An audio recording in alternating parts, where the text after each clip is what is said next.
అధిక బరువు అనేక సమస్యలకు కారణం. సాహితీ యోగా ఆన్లైన్ క్లాసులో జాయిన్ అవ్వండి. మందుబాబులు, ఇది మీకోసమే. కాస్త షాకింగ్ న్యూసే, కానీ చెప్పక తప్పదు. ఒక రోజు కాదు, 2 రోజులు కాదు, ఏకంగా 3 రోజుల పాటు వైన్స్లు బంద్ కొనన్నాయి. అవును, మీరు విన్నది నిజమే. 3 రోజుల పాటు వైన్స్లు మూసివేస్తున్నట్లుగా అధికారులు తెలిపారు. మొన్ననే లోక్సభ ఎన్నికల పోలింగ్ జరిగిన నేపథ్యంలో 2 రోజుల పాటు వైన్ షాపులు, బార్లు మూసేగా ఇప్పుడు మరోసారి ఏంటని బాధపడుతున్నారా? అయితే ఎందుకు మూసివేస్తున్నారనేది తెలియాలి అంటే మీరు ఈ స్టోరీ వినాల్సిందే.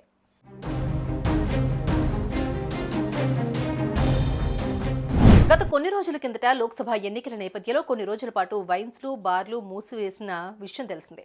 ఇక ఆ సమయంలో మందు దొరక్క మందుబాబులు అనేక ఇబ్బందులు పడ్డారు. అయితే ఈ క్రమంలోనే మరోసారి వైన్స్లు మూసివేస్తున్నారని తెలపడంతో పెనం మీద నుంచి పొయ్యిలో పడ్డట్టయింది మందుబాబుల పరిస్థితి. అయితే 3 రోజుల పాటు వైన్స్లు మూసివేస్తూ ఉండడంతో అంతా షాక్లోకి వెళ్ళిపోయారు.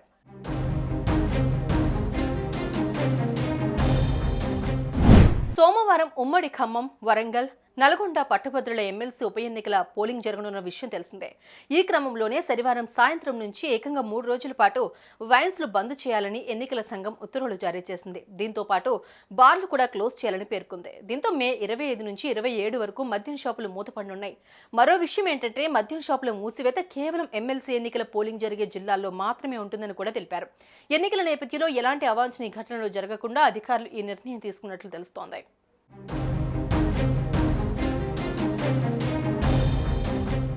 మొన్నటి వరకు లోక్సభ ఎన్నికల పోలింగ్ జరిగిన నేపథ్యంలో 2 రోజుల పాటు వైన్ షాపులు, బార్లు మూసివేశారు. దీంతో మరోసారి ఏకంగా 3 రోజుల పాటు వైన్స్లు మూసివేస్తూ ఉండడంతో మందుబాబులు షాక్ గురవుతున్నారు.